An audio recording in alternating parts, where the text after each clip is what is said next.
नामे में दिया है कि यहाँ 2449 खातेदार हैं, जिसमें से 1800 समथिंग कुछ बोनस दिया गया है, जिसमें से 30 जने सालाना बोनस लेते हैं। तो बाकी बचे 600 का ये लोग क्या निराकरण किए हैं?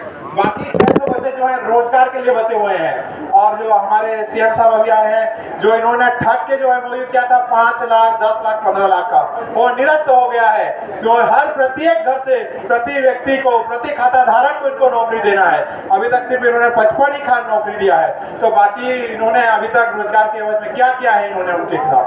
अभी उनके ऊपर आप तुरंत एक्शन लीजिए, क्योंकि अभी तक 2 यूनिट के लिए इनको 425 नौकरी देना था, जो नियमित ठेकेदार के माध्यम से नहीं, जो ये बोलते हैं कि यूपीएल के माध्यम से, कॉन्ट्रैक्टर के माध्यम से ये नौकरी या रोजगार कहा नहीं जाता है, वो वैकल्पिक है उनके लिए। तो आपको 425 अभी तक देना था, आपने सिर्फ वो 55 नहीं दिया है। सेकेंड स्टेज आप फिर 1600 का चालू करने जा रहे हैं, उसके लिए आपको फिर 800 हो जाएगा, 800 नौकरी। तो अभी तक आपने क्या किया है इसके लिए जो बाकी बचे हुए हैं? तो इसीलिए माननीय पीठासीन अधिकारी से हमारा अनुरोध है कि जो भी नौकरी का मैटर यहाँ चल रहा है, अभी से 12 साल से चल रहा है, आप इसको तुरंत सॉल्व कीजिए, को यहीं से आदेश कीजिए। जो 1600 मेगावाट इंटू 1600 जो अभी चल रहा है, उसके लिए तत्काल में ये 800 नौकरियां निकालें। और जो भी बेरोजगार है, जितने भी पढ़े लिखे युवा क्षेत्र हैं, उनके क्वालिफिकेशन के हिसाब से तुरंत उनको नौकरी दिया जाए, क्योंकि अभी सिर्फ 55 जने को दिया गया है नौकरी, बाकी किसी को भी नौकरी अभी तक नहीं नौकरी नहीं मिला है। जब पहला जन सुनवाई हुआ तो यही के एनटीपीसी के अधिकारी बोलते थे कि जब एनटीपीसी आ जाएगी तो आपको नौकरी दिया जाएगा, आपके गांव का विकास होगा। विकास कहाँ, नौकरी कहाँ? हम एनटीपीसी अधिकारियों से पूछते हैं। माननीय पीठासीन अधिकारी जी, अब उनसे पूछिए, उनके खिलाफ एक्शन लीजिए कि अभी तक नौकरी क्यों दिया नहीं गया है। तत्कालीन कलेक्टर साहब 1600 मेगावाट के लिए माननीय वीर सिंह कलेक्टर जी ने 400 नौकरी का आदेश किया था, 400 नौकरी का अभी तक पालन नहीं हो पाया है। फिर सेकंड फेज का इनको अनुमति कैसे दिया जा रहा है? अभी तत्काल में इनको बोलिए 400 नौकरी आदेश करें और ये निकाले 400 नौकरी, उसके बाद सेकंड फेज का इनको अनुमति दिया जाए, ताकि आने वाले सेकंड फेज का फिर 400 नौकरी इनको देना पड़े। नौकरी से किसी को वंचित नहीं कर सकते हैं, ये हमारा अधिकार है, ये हमारे अधिकार को छीन नहीं सकते हैं, क्योंकि हम लोग लड़ते आ रहे हैं, हम लोग धरना प्रदर्शन कर रहे हैं, शांति से कर रहे हैं। 12 साल हो गया, हम लोग का सुनवाई नहीं है। फिर सुनवाई नहीं होने के बावजूद फिर सेकंड फेज का ये कैसे इनको मिल रहा है? जन सुनवाई का आदेश कैसे कर रहे हैं? माननीय अध्यक्ष महोदय जी, माननीय पीठासीन अधिकारी जी, नौकरी को गंभीरता से लेते हुए, बेरोजगारी को गंभीरता से लेते हुए आप इनको आदेशित करें कि जल्द से जल्द सेकंड फेज के 400, पहले फेज के 400 भी कंप्लीट करें, तब इनको आदेशित करें। धन्यवाद। माता जी को बोलने देंगे।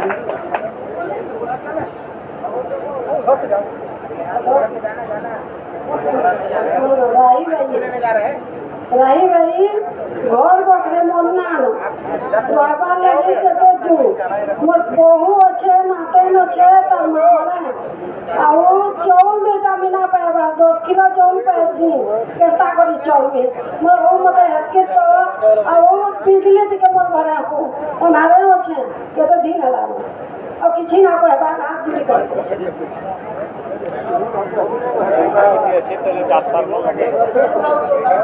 बोले ना बोले राही भाई बहुत के मगर चौल करता चौल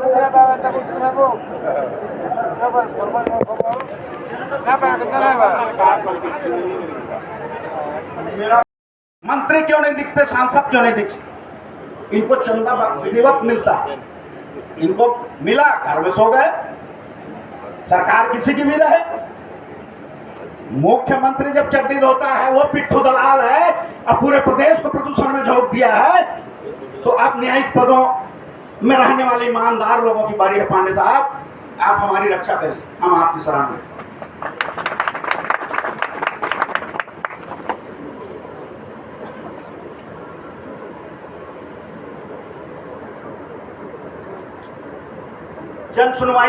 जन सुनवाई के लिए जो प्रक्रिया है, उसमें बहुत अधिक संशोधन की आवश्यकता है,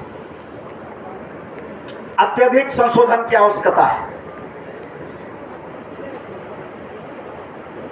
क्योंकि लोगों को जब पता ही नहीं है कि उसको क्या करना है, क्या नहीं करना है, प्रक्रिया बनी हुई है, उसका परिपालन नहीं हो रहा है, तो उस प्रक्रिया का परिपालन कौन करवाएगा? पीठासीन अधिकारी महोदय, साहू साहब को गिरफ्तार करिए, अपराधी हैं ये। ये 420 को संरक्षण देने के, फर्जी या ये रिपोर्ट तैयार करने वाली कंसल्टेंट कंपनी को संरक्षण देने के ये दोषी हैं। तत्काल पुलिस को आप इनको गिरफ्तार करने के आदेश जारी करें और इस जन सुनवाई को यहीं पर निरस्त करें। और मैं इस क्षेत्र की जनता से अनुरोध करूंगा कि जब तक ये अवैधानिक जन सुनवाई निरस्त नहीं हो जाती, आप लोग शांतिपूर्वक संवैधानिक तरीके से, अहिंसात्मक गांधीवादी तरीकों से यही आंदोलन करें जब तक ये घर वापस ना चले जाएं। ये पुसौर ब्लॉक में किसान मजदूरों के साथ ऐसा दुर्व्यवहार नहीं कर सकते, यहां मनमानी नहीं कर सकते। अब अगर ऐसा ही करना है तो फिर केंद्रीय वन पर्यावरण मंत्रालय वहीं पर अपना जन सुनवाई करवा ले, दिल्ली में मंगवा ले ऑनलाइन। काहे नाटक इतना बड़ा झमेला, इतना पुलिस बल का दुरुपयोग, जनता के समय का दुरुपयोग क्यों?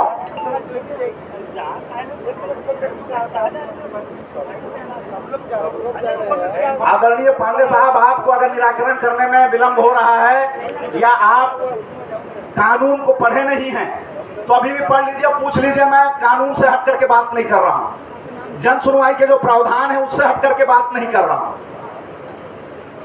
और 3 साल पुराना ये रिपोर्ट जिसका एमओयू होता है उसमें निश्चित रूप से उसका उल्लेख किया गया है कि 1.5 वर्ष से अधिक का ये रिपोर्ट नहीं होना चाहिए। आप 3 वर्ष का ले आएंगे, 3 वर्ष में कितना वातावरण में परिवर्तन हुआ है, कितना जल प्रदूषण हुआ है, कितना वायु प्रदूषण हुआ है, कितना ध्वनि प्रदूषण हुआ है, इसका क्या आकलन पुराने रिपोर्ट से किया जा सकता है। अब यहाँ रिपोर्ट की जरूरत ही क्या है? आप खुले आंखों से आप आए हैं, देख लीजिए पूरे जिले को। जो 1 दर्जन जिला है छत्तीसगढ़ में, वो सभी जिला को प्रभावित किया है और छत्तीसगढ़ राज्य पूर्ण प्रदूषण की चपेट में है। और यहाँ प्रतिदिन हम सड़कों पे मर रहे हैं क्योंकि वो सड़क का उतना क्षमता नहीं है जितनी वहां यहाँ चल रहे हैं, जितना उद्योग यहाँ डाल दिया गया है। सुनियोजित कुछ भी नहीं है, योजनाबद्ध तरीके से विकास होना चाहिए, वो भी।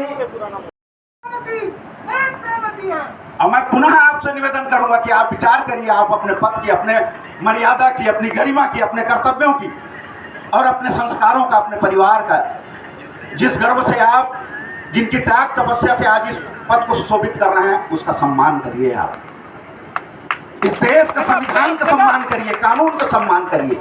मैं किसी व्यक्ति का सम्मान करने को नहीं बोल रहा।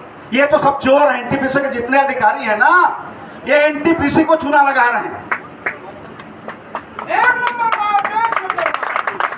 इनके सीएसआर मत के सारे चीज देख लीजिए, सब फर्जी। ये जो कंसल्टेंट कंपनी है उसको बुलाइए, पूछे कि किस किस गांव से इसने सैंपल लिया, मिट्टी, हवा, पानी कहां से लिया, किस ग्राम पंचायत से लिया, और उसका पंचनामा है कि नहीं, और क्यों नहीं। एक जगह का नहीं आप बता पाएंगे। अब अगर एक जगह का भी पंचनामा बता देंगे आप इस जन सुनवाई के लिए, तो मैं आजीवन सार्वजनिक क्षेत्र से संन्यास लूंगा, माला जपूंगा। ये लोग डंडा चलवाते हैं, जेल भिजवाते हैं, वो तो उसी पढ़ाई के दम पे इस जगह पे आए हैं। आप सही कर रहे हैं, गलत कर रहे हो, बता देंगे। और जनता को बताएं ना, मैं जो बोल रहा हूं सीना तान के, हमको मजबूरी होगी कि हम फिर आपको भी वही इनके श्रेणी में रखेंगे, क्या करेंगे। लेकिन अभी हम आप पर विश्वास कर रहे हैं, नए हैं आप कानून का परिपालन करेंगे, रायगढ़ जिले की जनता के साथ न्याय करेंगे, उड़ीसा की जनता के साथ न्याय करेंगे। क्योंकि अगर प्रावधान है तो उस प्रावधान के हिसाब से ही जन सुनवाई होना चाहिए। और स्क्रीनिंग कमेटी, राज्य पर्यावरण संरक्षण मंडल में एक ब्राह्मण तिवारी चोर बैठा हुआ है अध्यक्ष बन के, सचिव। मैं मानहानि कर रहा हूं ना उनका, इनको बोला ना भ्रष्ट चोर, इनका भी कर रहा हूं। इनके में गैरत नहीं है, औकात नहीं है, इनके हाथ में बल नहीं है कि मेरे खिलाफ ये मानहानि का मुकदमा कर सके, FIR कर सके। मैं इनको चुनौती देता हूं। सही, इनके पूर्वजों का कसम है, मैं अगर सार्वजनिक स्थल में इनको भ्रष्ट चोर बेईमान बोल रहा हूं, करें ना, नहीं करेंगे। चोर है, बेईमान है, भ्रष्ट है। अब ऐसे भ्रष्ट अधिकारी से आप पूछ लीजिए, आप कानून का पालन क्यों नहीं कर रहे हैं? क्या आपके संस्कार खराब हो गए? आप संविधान पढ़ करके नहीं आए हैं? आप जो अनुबंध जनता के लिए किए हैं उस अनुबंध को याद करिए आप, कि सिर्फ जनता के लिए आप काम करें। आप जनता के सेवक हैं, जिस सेवा के एवज में आप लोगों को वेतन मिलता है। अब वेतन देने वाले ये हमारी जनता, हम जनता, और आप अब शासक बन गए और हम गुलाम बन गए, बस यही है ना साहब? आप बता दीजिए आप किस प्रावधान के तहत कर रहे हैं, और प्रावधान अगर नहीं पढ़े हैं तो उनको पूछिए। ये राधेश्याम शर्मा खड़ा होकर के अडिग होकर के बोलता है कि यहाँ का मुख्यमंत्री चोर है, ये चोर है, भ्रष्ट है, यहाँ के सांसद चोर भ्रष्ट है, इनका पिट्ठू है, चट्टी धोने वाला है, विधायक है। तो खुले मंच में बोल रहा हूँ, किसी का इतना आत्मबल नहीं है कि मेरे को चुनौती दे। अब मेरे को 27 साल हो गया इन सरकारों की चुनौतियों से जूझते, और इनके जो बना रखे हैं सम्मानजनक स्थल, वहां की शोभा बढ़ाते। मुझे कोई ये लोग धमका नहीं सकते, डरा नहीं सकते। ये ग्रामीण है, डर रहे हैं, आपको बोल नहीं पाएंगे कि आप गलत कर रहे हैं करके। मैं इस उम्र में, इस 62 साल की उम्र में और क्या डरूंगा? एक दिन मैं भी किसी सड़क दुर्घटना में मर जाऊंगा, या प्रदूषण का शिकार होकर के मेरा किडनी फेल हो जाएगा, जैसे हो रहा है। भारत में रायगढ़ एक ऐसा जिला है या राज्य ऐसा है जो सड़क में दुर्घटना में सबसे अधिक मौत यहाँ होती है। क्यों? अंधाधुंध औद्योगिकरण, अनियंत्रित औद्योगिकरण, उसके सब हम लोग जिम्मेदार हैं। नागरिक भी मौन है। अब ये लोग नौकरी के लिए बोलते हैं, कौन बोलता है मेरा इलाज नहीं हो रहा है, पीछे से आके बोलता है हमारे भाई को, वो फलाना का इलाज नहीं हो रहा है। बोलो, अरे इलाज तो करवाएगा सरकार, कैसे नहीं करवाएगा? इनके CSR मतलब पैसा है, ले आओ मरीज को और रख दो उनके दरवाजे में, कैसा इलाज नहीं करवाएगा? CSR फंड को खाली गोल मोल करके लोग सब खाने में लगे हुए हैं NTPC के अधिकारी।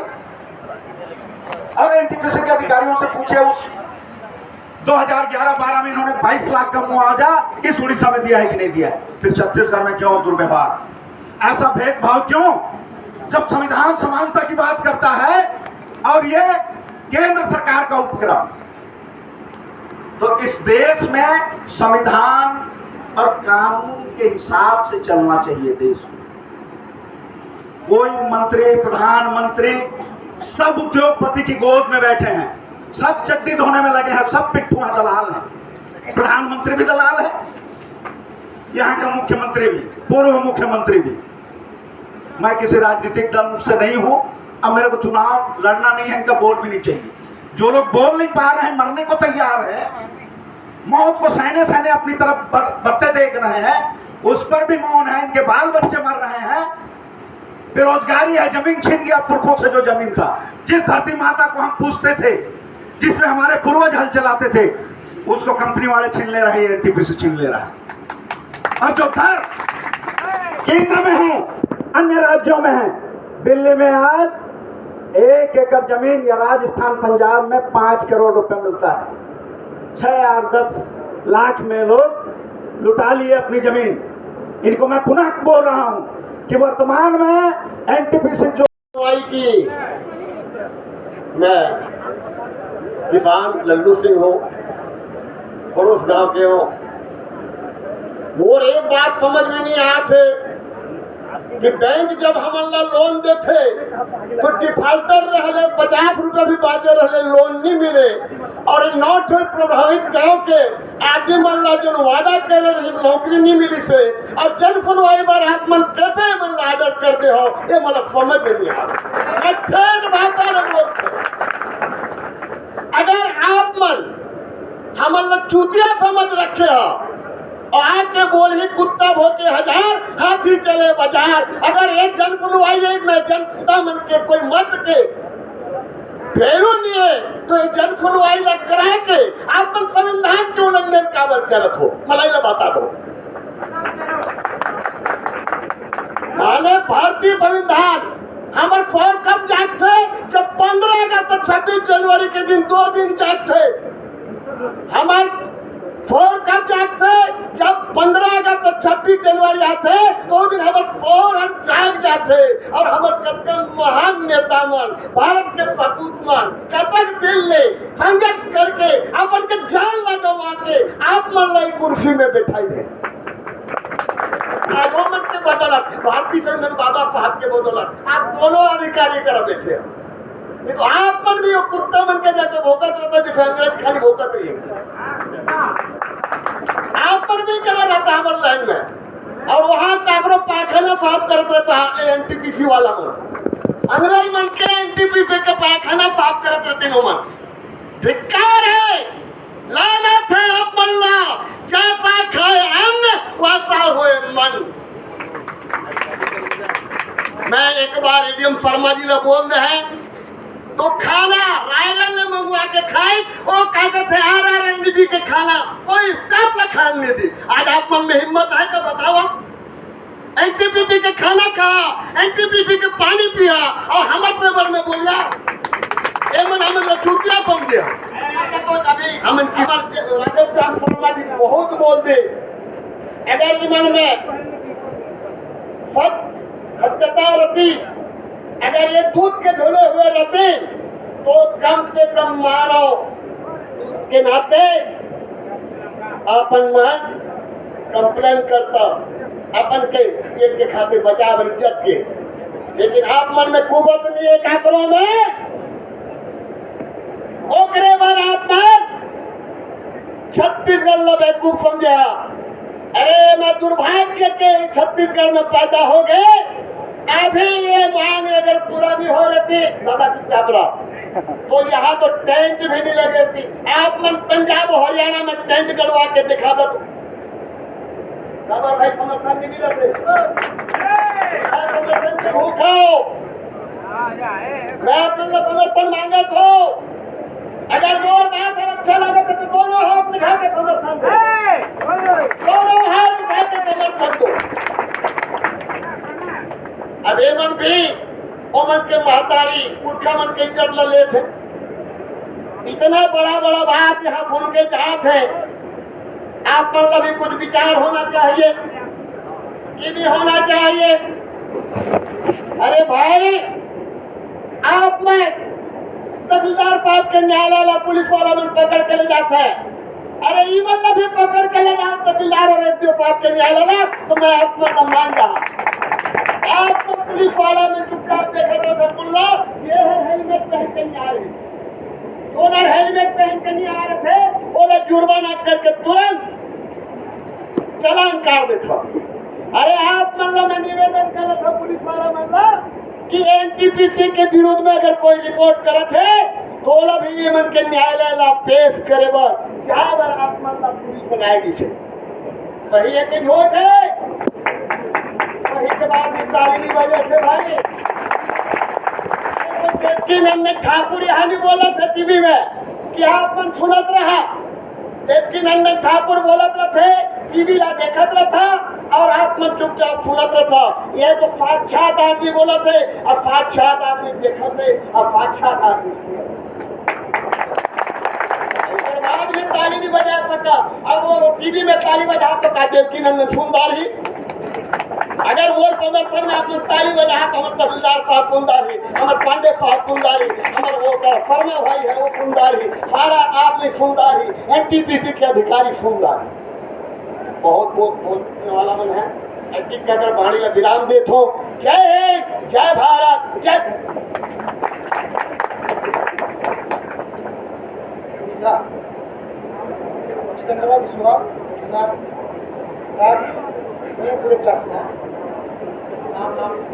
नाम जितेंद्र विश्वास चारपाली पंचायत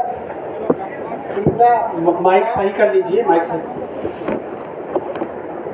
चारपाली पंचायत ग्राम दुलुंडा मुझे गोटे चाषीटे आज्ञा आउ 0.रे मोर जमीन अच्छे मुझे मुग चाष कर से मुग की वायुवन परिवेश करा लगे डस्ट यूज कुड़ी फल ना आसवा गज हो लेकिन फूल फल किसी ना आसवा